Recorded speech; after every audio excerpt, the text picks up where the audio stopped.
শিৱসাগৰত গণতন্ত্ৰৰ চতুৰ্থ স্তম্ভৰ অদন্ত প্ৰহৰীৰ ওপৰত মোক্ষম আঘাত।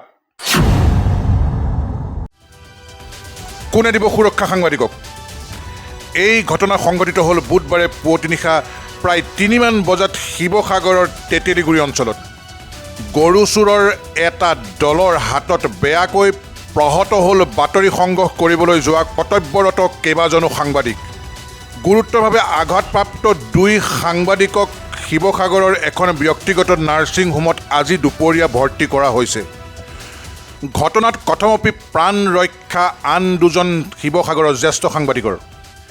এই ভয়ংকৰ আক্ৰমণত গুৱাহাটীৰ এটা নিউজ চেনেলৰ ভিডিঅ' সাংবাদিকৰ ভিডিঅ' কেমেৰা ভাঙি নষ্ট হয়। এই সন্দৰ্ভত 3টা দুৰ্ধৰ্ষ আততায়ীক শিৱসাগৰ আৰক্ষীয়ে গ্ৰেপ্তাৰ কৰিছে। উল্লেখযোগ্য যে ৰাজ্যত গৰু চুৰি আৰু বাংলাদেশলৈ চোৰাং সৰবৰাহৰ দৰে কাৰ্য দিনক দিনে বৃদ্ধি পাব ধৰিছে। এই চোৰবিলাকে নিত্য নতুন কৌশল অৱলম্বন কৰে চুৰি কাৰ্যৰ বাবে। সিহঁতৰ দুষ্কাৰ্য উদঙাবলৈ যোৱা সাংবাদিকক প্ৰহাৰ কৰি গণতন্ত্ৰৰ চতুৰ্থ স্তম্ভত আঘাত সনা কাৰ্য উচিত তদন্ত কৰি দোষীক সম্পূৰ্ণ দৃষ্টান্তমূলক শাস্তি বিহাৰ ব্যৱস্থা কৰিবলৈ সকলো সংবাদ মাধ্যম আৰু সংবাদকৰ্মী একত্ৰিত হ'ব হ'ল। সাংবাদিক হিচাপে আমি বিভিন্ন চ'ৰ্চৰ পৰা আচলতে খা খবৰ পাই থাকোঁ।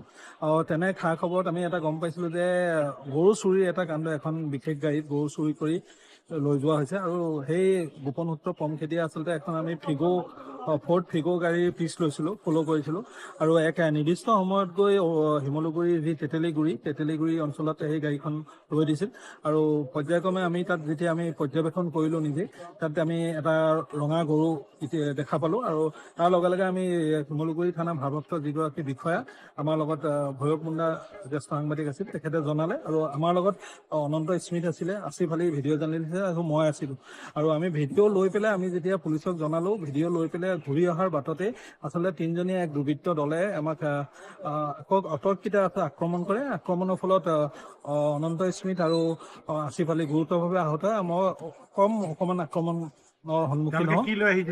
দা লৈ আহিছিলে আৰু এডাল ৰড আৰু এডাল ডাঙৰ মোটা কাঠৰ বেটাম টাইপৰ এটা আহিছিলে আৰু তেওঁলোকে ইচ্ছা কৰা হ'লে আমাক পূৰা সম্পূৰ্ণৰূপে প্ৰাণে মৰাৰ চেষ্টা কৰিছিলে আচলতে।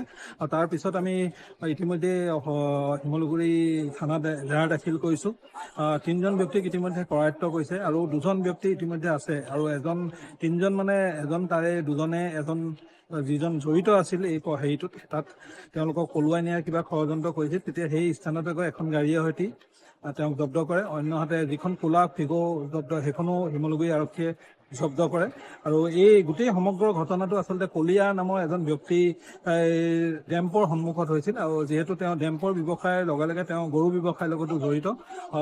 আশা কৰোঁ আমি সাংবাদিক আচলতে যিটো সত্য সেইটো দেখাবলৈ আমি চেষ্টা কৰোঁ। অনন্ত স্পীডে কিমান আঘাত পাইছে আৰু হাতত আঘাত পাইছে অনন্তাই আৰু ইতিমধ্যে তেওঁক অপাৰেশ্যন কৰিব লাগিব মষ্ট প্ৰবেবলি, যিহেতু আমি চিকিৎসকৰ উপদেশ লৈ আছোঁ আৰু ইতিমধ্যে আৰু সতীৰ্থ ভিডিঅ' সাংবাদিক আসিফ আলীয়ে ইতিমধ্যে পেটত দুখ পাইছে। তেওঁ ইতিমধ্যে য'ত অপাৰেশ্যন হৈছিল সেই অপাৰেশ্যনৰ চিলাইৰ ওচৰতে দুখ পাইছে, গুৰুতৰ ভৰিত দুখ পাইছে আৰু শৰীৰৰ বিভিন্ন অংশত দুখ পাইছে, কাৰণ যিকোনো য'তে ত'তে মৰা দেখা পোৱা গৈছে। আৰক্ষী কি কব গৰু চোৰ চক্ৰটো কি উৎখাত কৰিব লাগে গৰু চোৰ চক্ৰটো। দীৰ্ঘদিন ধৰি আমি সক্ৰিয় সাংবাদিকতা হিচাপে জড়িত আছিলোঁ, কিন্তু বহুবাৰ এই গুৰুত্ব সহকাৰে আচলতে তথ্য সম্বলিতভাৱে গৰুৰ যিধৰণে চিণ্ডিকেট নহয় আচলতে এইটো গৰু চুৰি কথা আমি উদঙাই আহিছিলোঁ। বিভিন্ন সময়ত বাতৰি সম্প্ৰচাৰিত হৈছে, কিন্তু এতিয়ালৈকে আৰক্ষীয়ে কোনো ধৰণৰ বিধি ব্যৱস্থা ল'বলৈ সক্ষম হোৱা নাই। আশা ৰাখিছোঁ অনাগত দিনত সাংবাদিক এনেকুৱা ধৰণৰ বিপদৰ সন্মুখীন নহওক। আৰু news desk report E24 live breaking.